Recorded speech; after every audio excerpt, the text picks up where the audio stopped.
Ndagushimiye mukunzi wacu udahwema gukurikira amakuru ndetse n'ibiganiro tugenda dutambutsa hano kuri KN Radio, aho tubagezaho amakuru aba arimo aragenda avugirwa mu gihugu cy'u Rwanda ndetse no hanze y'igihugu cy'u Rwanda.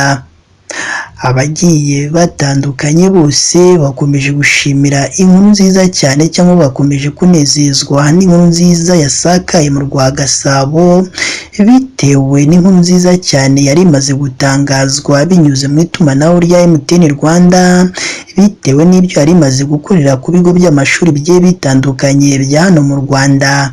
Bitera kongera gushimira rino tumanaho rya MTN ibikorwa byiza yari imaze gukorera muri ibyo bigo by'amashuri. Mbese ibyo bikorwa byiza bikomeje kugarukwaho n'abagiye batandukanye MTN Rwanda yaba yakoze byaba ari ibihe? Ese kuri ubu Minisiteri y'Uburezi yo yaba yatangaje iki bitewe n'ibyo bintu MTN Rwanda yari imaze gukorera muri ibyo bigo by'abanyeshuri bigiye bitandukanye?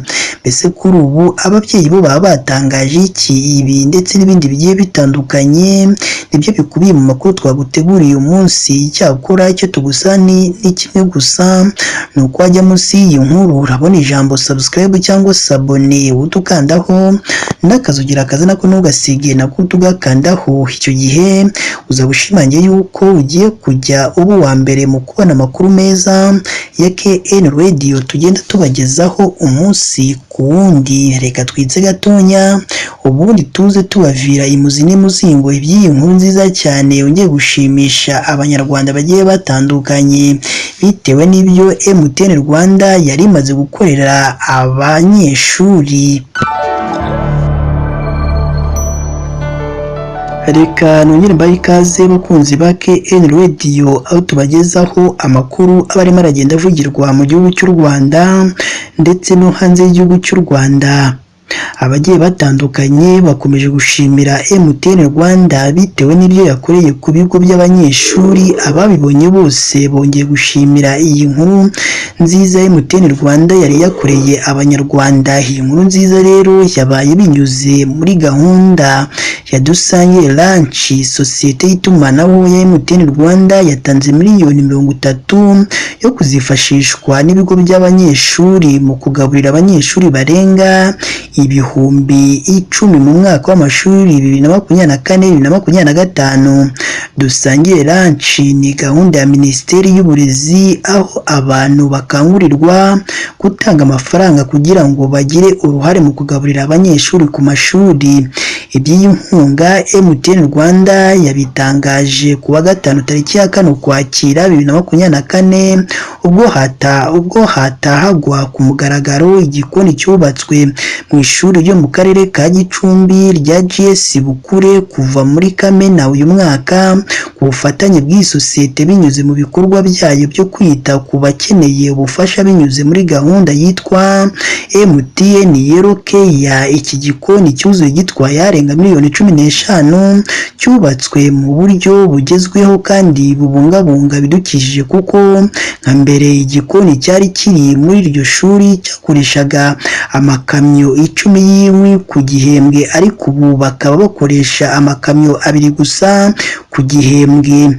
Umuyobozi mukuru wa MTN Rwanda Mapula Podibe yavuze ko iyi sosiyete izakomeza gukorana na Minisiteri ifite uburezi mu nshingano kugira ngo amashuri amwe akomeze ashyigikirwe anazamurirwe ubushobozi.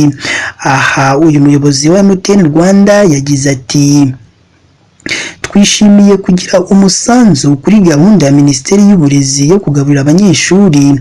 Twizera ko iyo umwana yitaweho kandi akabona indyo yuzuye agira ubushobozi bwo gutsinda bwo gutsinda buri hejuru, kandi bikabarinda guta ishuri, bityo amasomo bahabwa akazabagirira akamaro mu minsi iri imbere. Mu mashuri azagabanwa iyi nkunga ya miliyoni 30 harimo na GS Bukure, kuri ubu irererwamo abanyeshuri 1700 kuva mu mashuri abanza kugeza mu yisumbuye. umuyobozi mukuru ushinzwe politike n'ingenamigambi muri Minisiteri y'Uburezi Rose Baguma yavuze ko kuva muri 2021 gahunda yo kugaburira abana ku ishuri yagurwa igipimo cy'abata ishuri cyagabanutseho 4%.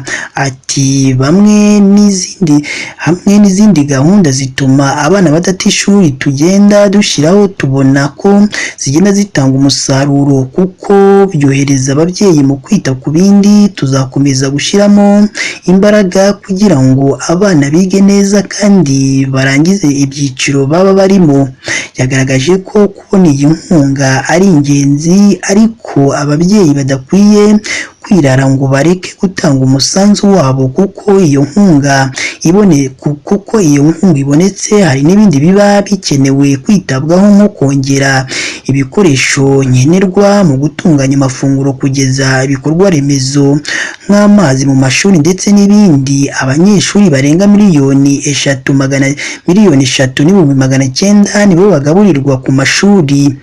MTN Rwanda isanzwe igira uruhare muri gahunda zitandukanye z'iterambere ry'u Rwanda binyuze mu nkingi zinyuranye zirimo iy'uburezi, ubuvuzi, kuzamura imibereho y'abaturage ndetse no gushyigikira gahunda zimwe na zimwe za leta. Iyi ni KN Radio ukomeje gukurikira ishakiro rukumbi ry'amakuru yizewe mu Rwanda ndetse no hanze y'igihugu cy'u Rwanda. Iyi ni inkuru nziza cyane yumvikanye mu gihugu cy'u Rwanda aho MTN Rwanda yatanze miliyoni 30 muri gahunda ya dusangiye lunch, bikomeje kugenda bishimisha abagiye batandukanye haba muri kano karere ndetse no mu gihugu cy'u Rwanda. Abayumvise bose bakomeje kuyitangaho ibitekerezo bashimira rino tumanaho rya MTN Rwanda bitewe n'icyo gikorwa cyiza kandi cy'ubutwari yagaragaje kuri ibyo bigo by'amashuri. Ndagushimiye we twabanye muri aya makuru yacu umunsi. Icyakora icyo tugusaba ni kimwe gusa, ni uko wareba munsi y'iyi nkuru urabona ijambo subscribe cyangwa se abone utukandaho n'akazugira kaza nako ntugasige nako tugakandaho. Icyo gihe uzaba ushimangiye yuko ugiye kujya uba uwa mbere mu kubona amakuru meza ya KN Radio tugenda tubagezaho umunsi ku wundi. Si ibyo gusa kandi ugomba no kujya ahatangirwa ibitekerezo ukaduha igitekerezo cyawe, haba ari igishima ibyo dukora ndetse n'ikitugira inama ibyo twazahinduramo mu makuru tugenda tubagezaho hano kuri KN Radio. Mu gihe kandi umaze kumva iyo nkuru gisangiza abandi kugira ngo nabo bumve aho ibyiza biri ko nta handi ari hano kuri KN Radio. Mukomeze mugire ibihe byiza kandi Imana yo mu ijuru ijye ikomeza ibane namwe umunsi ku wundi.